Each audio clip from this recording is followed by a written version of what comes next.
In this video, I'm going to break down why Jerome Powell just hinted at rate cuts, the subsequent impact, and of course 7 Singapore listed stocks and REITs you will want to watch out for. Let's go!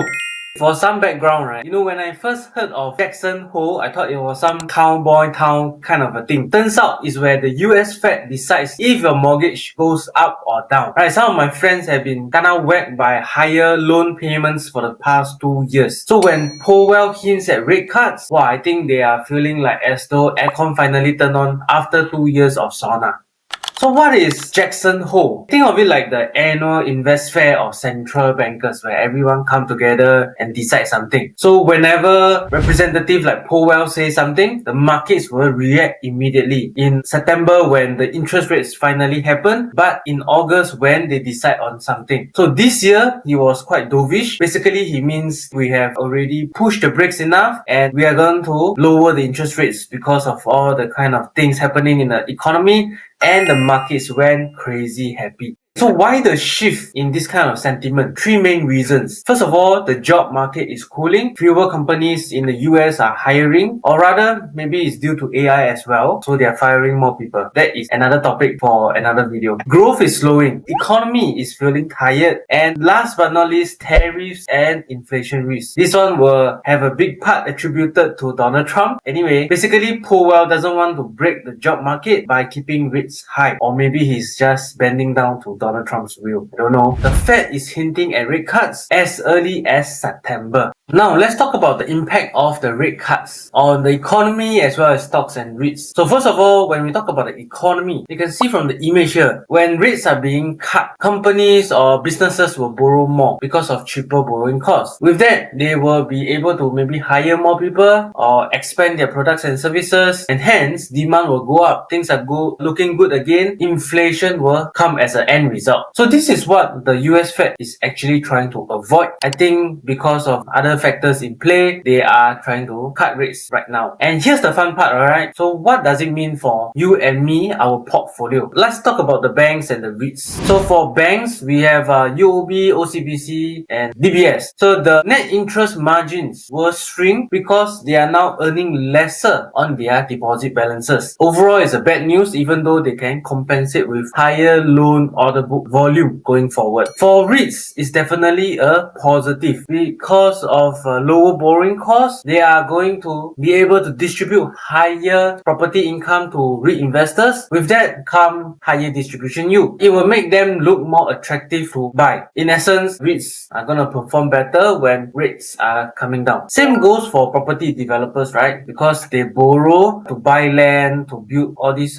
high-rise condos and landed properties. So with easier mortgages will come stronger demand as well from the average Joe like you and me. So when we want to buy a condo, interest rates come down, it's good for us because we will be able to have higher purchasing power. So that will lead to stronger demand and it will also benefit the property developers in two ways. So both from the demand side as well as the lower interest rates for their loans itself. Enjoying the breakdown thus far? Appreciate it if you can help me to smash the like button and hit subscribe. Also, join 9,000 plus investors in my free weekly newsletter at investkaki.com where I share market insights, stock ideas, and investing lessons every single week. When the US Fed whispers rate cuts, the world is listening. In fact, look at the US stocks. They are going up like crazy already. So with that in mind, let's look at 7 Singapore listed stocks and REITs that could benefit from this as well. First on our list, we have CICT. At the time of doing this video, it is trading at price to book 1.1 times and dividend yield of 4.8% roughly. So first of all, they comprises of very prime shopping malls and offices, be it like Funan, Capital Spring, or recently they just acquired an interest in Ion Orchard as well. So I would expect it to trade at a slightly more premium price to book valuation. On top of that, because of this very stable portfolio, I think their cost of debt debt is rather low as well at 3.4%. They have very strong sponsor support. Of course, it's under CapitaLand, right? So every time they want to inject some properties into the REIT, they will just do maybe a placement of shares to the unit holders. There is it, the new property is being injected. If you look at the picture over here as well, I've taken a picture of Tampines Mall undergoing AEI, so Asset Enhancement Initiatives. So all these are constantly being rolled out in a very periodical manner for CICT, which I feel that is very well done. On top of that, we have very diversified tenants mix in the portfolio as well. Second one, we have Mapletree Logistics Trust trading at 0.9 times price to book and 6.8% dividend yield. In the past, it wasn't that high for the distribution yield because back then their share price is trading at around $2 in 2021. But since then, it has come down all the way to $1.20. So with that in mind, the distribution yield has actually, for context, even though they have very good tailwinds of the e-commerce and steady demand of the logistics sector, their rental reversion is being impacted. In fact, if you look at the picture over here, China rental reversion is at a negative 7.5%. Even though it is an improvement from the last quarter, the fourth quarter, to this year's first quarter, it is still a negative, right? And the overall portfolio rental reversion is up only a 2.1%. Not so bad, still positive. Maybe things can still be better. One other thing to take note is their high leverage of 41%. That may weigh down maybe an overhang on their share price, as well as their strong Singapore dollar. Because they operate in so many markets like Japan, Australia, even South Korea, when you have a very strong Singapore dollar and you convert all these earnings from overseas back to the local market, the local currency, Sing dollars, you will incur FX losses. And that is going to weigh on your distributions and hence your distribution yield.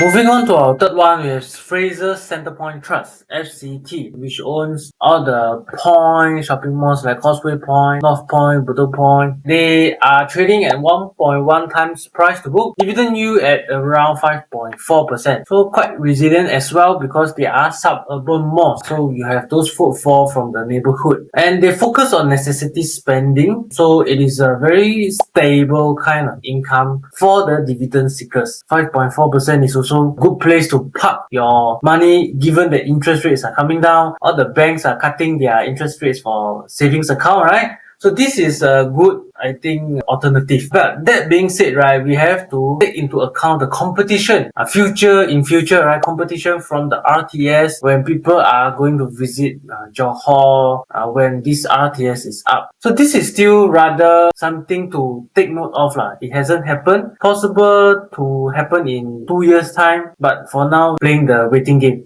The fourth one, which is something interesting, Digital Core REIT. Among all the data center REITs, right, Digital Core REIT is actually trading at the lowest at 0.6 times price to book. This may be a result of last time when there's a tenant dropping off and things like that. Maybe there's an overhang on the share price. The dividend yield is rather high at 7.1%. Whether or not it's undervalued REIT is another topic for another day. Just talking about the positive factors. First of all, data centers demand are booming. It is backed by the global sponsor, Digital Realty. It has very high growth potential as the demand for AI expands. From the picture, you can already see that the data center demand by workload of gigawatts, right, is going to increase from 21 gigawatts to 56 gigawatts in year 2030 expected. With that in mind, it is a strong 15% compounded annual growth rate due to all these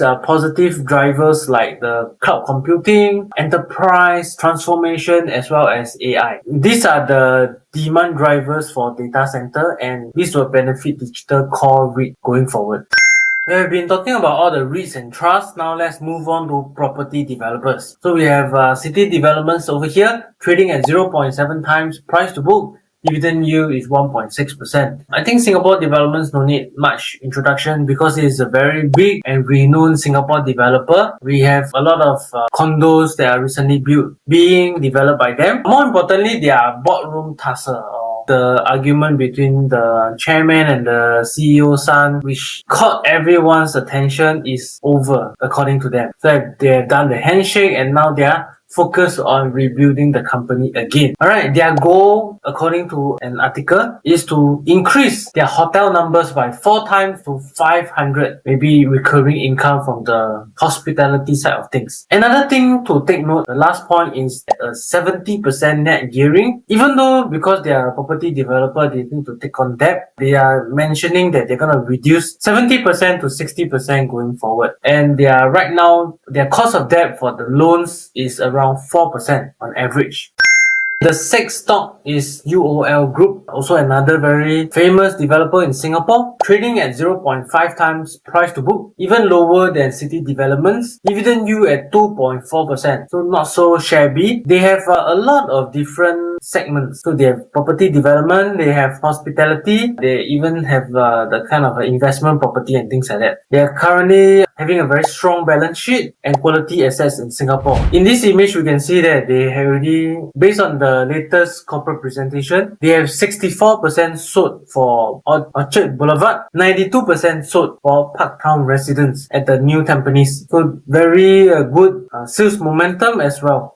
The last REIT that we have is CapitaLand Asanda's REIT, trading at 1.2 times price to book and dividend yield of around 5.7%. So this is a REIT that is focused on industrial and business parks, very diversified tenant base as well. You can see from the image here, the whole portfolio, asset value 16.8 billion at the time of doing this video. Business spaces and life sciences is 45%, logistics 26%, data centers and industrial is 29%. All in all, they have garnered a 9.5% overall portfolio rental reversion, which is very good in this time of the market when you compare to other REITs as well. Last but not least, they have very consistent DPU track record, which is something that if you're holding a REIT for a long term, this is something that you will want. Based on the chart here, history tells us a clear story. When REITs start to come down for the first time, consumer sectors, tech and healthcare tend to shine. So while banks, energy and utilities often lag behind. So the big picture, we have to constantly think of whether we want to readjust and reposition ourselves for the change in interest rates. If you find this breakdown useful, smash the like button, subscribe to my channel and tell me in the comments which stock do you think benefit the most when interest rates fall. Thank you for watching and I will see you in the next video. Bye bye.